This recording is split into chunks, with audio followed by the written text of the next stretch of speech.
Radio Macondo.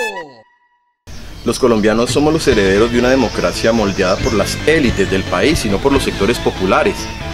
Una democracia moldeada por políticas criminales en el mejor de los casos y en el peor, una democracia moldeada a punta de machete y a punta de balazos.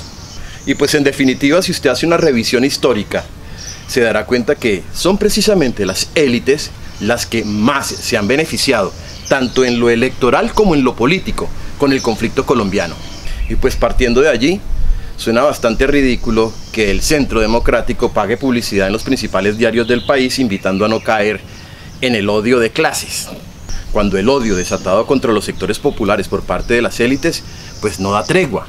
No fueron los pobres de aquí, ni los de cualquier otro lugar, los que iniciaron la violencia económica. Y por supuesto no son los pobres los que se han autoclasificado y autoestratificado socioeconómicamente. La violencia de estas élites y sus políticas criminales, si se quieren, se traducen en mucha más muerte que el conflicto colombiano en sí mismo.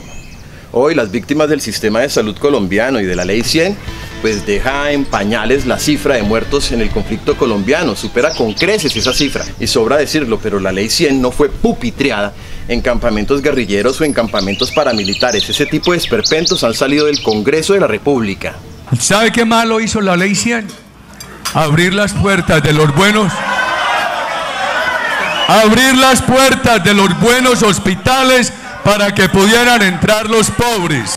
¿Qué exigimos? ¡Presupuesto a los hospitales de la red pública! ¿Qué pedimos? ¡Presupuesto a los hospitales de la red pública!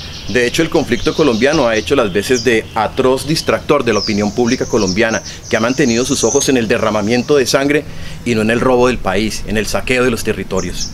Gracias al conflicto, la corrupción siempre ha sido un tema pendiente, y es la corrupción un cáncer que hace rato nos hizo metástasis. Por corrupción en la policía han destituido a 1.500 uniformados en el último año. Delitos como concierto para delinquir, homicidio y violencia intrafamiliar están entre los que enfrentan policías que van desde patrulleros hasta coroneles, que han salido de la institución en medio de un proceso de depuración interna. El año pasado, por actividades ilegales, fueron destituidos cada mes 55 policías. Escándalos como el pago de sobornos por más de 11 millones por parte de la multinacional Odebrecht para obtener el contrato de la Ruta del Sol, o el de la refinería de Cartagena, Reficar, que le costó al Estado un poco más de 8.000 millones de pesos, cuando el presupuesto inicial era de 4.000 millones, han sido una constante de nuestra historia. Cada año, la corrupción le roba a los colombianos 50 billones de pesos. Transparencia Internacional estimó el costo de la corrupción en Colombia en cerca del 1% del Producto Interno Bruto del país por año. La coexistencia de la pobreza material, ética y moral de la mayoría de la población, los viejos vicios políticos, la cultura de la mordida o del ¿cómo voy?, se hicieron tan cotidianas como el mismo derramamiento de sangre.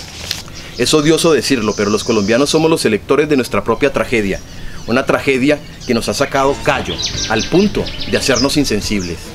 Hoy, 82.998 familias colombianas sufren la ausencia de sus seres queridos y la incertidumbre que produce la falta de noticias o de evidencias que den cuenta de qué sucedió con sus familiares.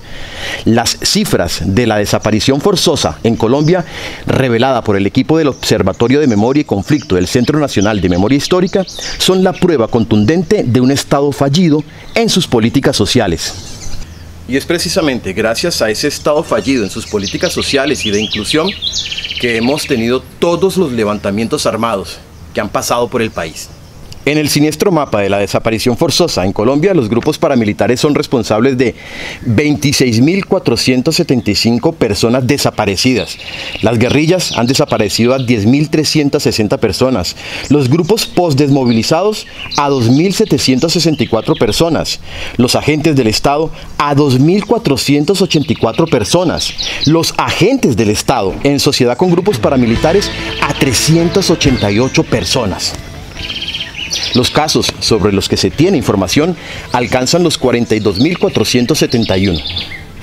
La desaparición forzada es tal vez una de las prácticas represivas más atroces utilizadas por los actores del conflicto para imponer su control.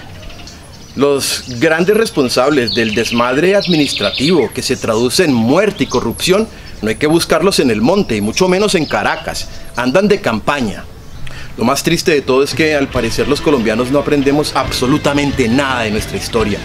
Y hoy muchos colombianos están más que dispuestos y felices de repetirla. Los invitamos a leer los medios independientes. A nosotros nos encuentra en radiomacondo.fm y también en nuestras redes sociales.